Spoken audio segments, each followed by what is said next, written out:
Em relação ao Felipe Martins, não sei se o deputado tem condições de falar desse caso, mas a pergunta do Ramiro Lemos também fez aqui um superchat para a gente. Eduardo, por enquanto, o Alexandre está sendo cobrado pelos abusos cometidos contra o X e Rumble. Quando o governo americano investigar a armação contra o Felipe Martins, você acha que a situação pode ficar pior para o Alexandre de Moraes? Já está Eu acredito que investigando, sim. viu? Pois é. A Ana, se quiser complementar, mas sim, matérias da imprensa dão conta, inclusive, que a advogada dele encontrou-se já com Marco Rubio. Isso daí está indo adiante e não é uma investigação muito difícil de ser feita. O que eu gostaria é que esse caso do Felipe Martins fosse passado para dentro do Congresso, para que a gente tivesse as oitivas dos burocratas da imigração americana que fizeram essa inserção. Eu vou dar aqui a chance o benefício da dúvida, né, e vou falar em suspeição de falsificação de entrada de Felipe Martins em território americano. Mas, né, tudo leva a crer que é isso daí. Inclusive, o relatório final da Polícia Federal, ele fala basicamente que, não, o Felipe Martins nunca esteve em solo americano, mas ele então forjou a entrada dele para confundir as autoridades brasileiras que, pensando que Felipe estivesse nos Estados Unidos, não tentariam procurá-lo no Brasil. Isso tudo por conta de uma minuta de golpe que nunca apareceu também, né? Criar a narrativa, o Felipe arquitetou o golpe. Que golpe? Né? Que o presidente Jair Bolsonaro esperou sair da presidência para, num domingo de janeiro, quando ele estava lá na Disney, enviar velhinhas e pessoas desarmadas para fazer um golpe de Estado, e no momento do desenrolar do golpe, ele começou a tuitar dizendo para as pessoas voltarem para casa. Pelo amor de Deus, né? Mas esse caso do Felipe Martins, eu acho que vai dar muita dor de cabeça ainda. É um caso que depende apenas do Poder Executivo, está dentro do plano de governo do Donald Trump. Quando ele fala, né, em drenar o pântano, ele está falando basicamente em demitir o máximo de burocratas possível que tiveram uma atuação ideológica. E esse me parece ser. Se a Ana puder complementar ou tiver mais informações, eu só gostaria de finalizar aqui ressaltando que.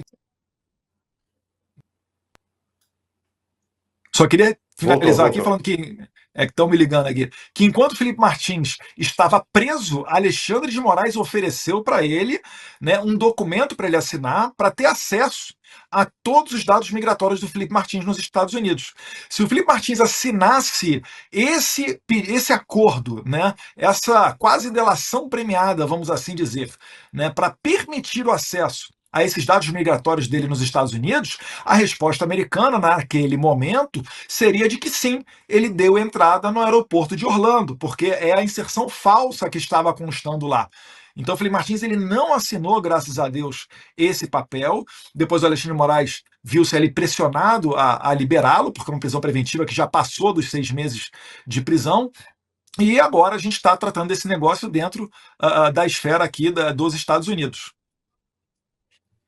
Posso só completar, Lacombe, então? Já que o deputado perguntou. Favor. Então, em primeira mão aqui, esse caso do Felipe Martins, eu vou deixar para o Constantino explicar quem é.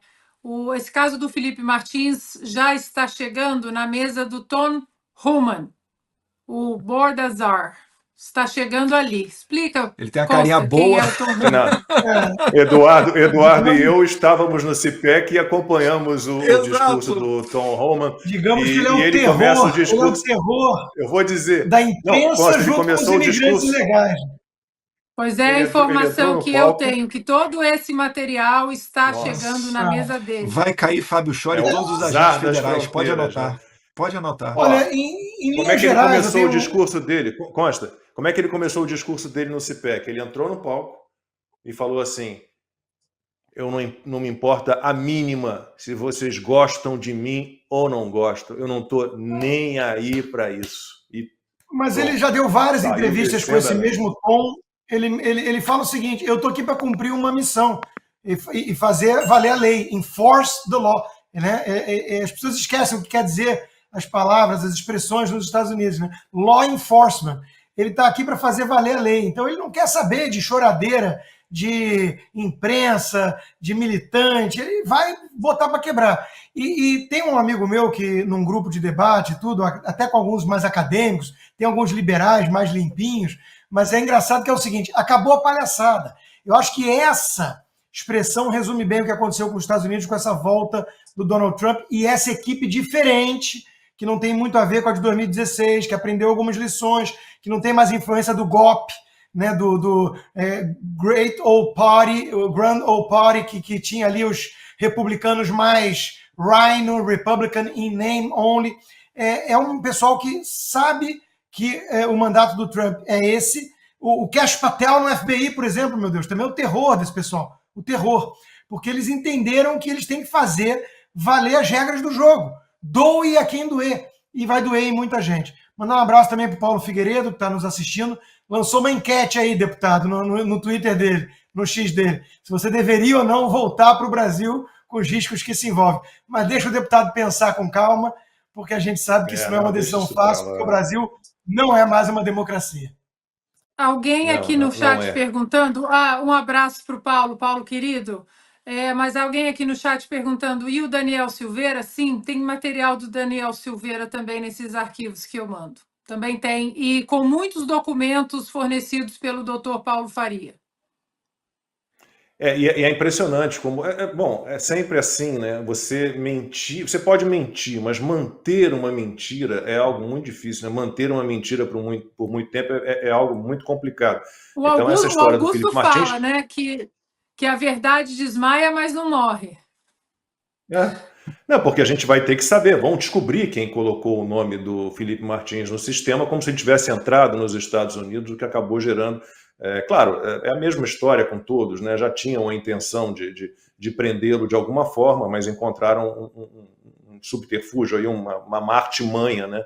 Uma falcatrua para prendê-lo. E outra mentira que não tiveram como manter, porque você vê a imprensa de um modo geral falando sobre isso, né? Não, porque o que o Alexandre de Moraes está fazendo é defender as nossas leis, a soberania nacional, porque as ordens dele só valem para o Brasil, ele nunca interferiu na lei, nunca interferiu em nada nos outros países. E aí você vai lá olhar, né, porque você tem hoje em dia as mídias independentes, as redes sociais, as mídias digitais, e se você volta lá a julho de 2020, você encontra em vários jornais, né, a notícia do bloqueio global de vários perfis, né, de oposicionistas, né, de oposição à aliança STF-PT, vários. Então, mentir, você pode mentir, mas rebola para manter a mentira. Né?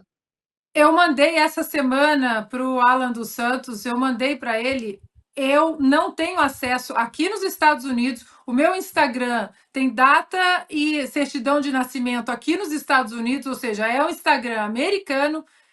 Eu não consigo acessar o perfil do Alan dos Santos. Eu mandei para ele. Então, isso não é global? Por que o perfil dele está bloqueado para mim? No meu inquérito, que eu tive acesso só a um resumão, digamos assim, que corre sob sigilo e que é uma compilação dos meus tweets, nada mais do que isso, e eu aceitei à época fazer a oitiva com esse Fábio Chora aí, né? Que eu não deveria, porque não foi pelo processo legal da carta rogatória, mas consta lá uma multa diária de R$100 mil para o Patreon. Se o Patreon não entregar, quem são meus apoiadores? O Patreon é uma empresa americana, eu sou um cidadão americano, o Patreon não tem nada no Brasil. Bom, o Patreon ignorou a ordem global do Alexandre de Moraes, mas veja até onde chegou a megalomania do sujeito. Imagina se um juizeco qualquer, de um país qualquer, agora manda uma empresa americana começar a entregar dados de americanos sobre americanos. Quer dizer, é uma loucura, e tem gente que aplaude isso. Pouca gente, mas são cúmplices de um tirano.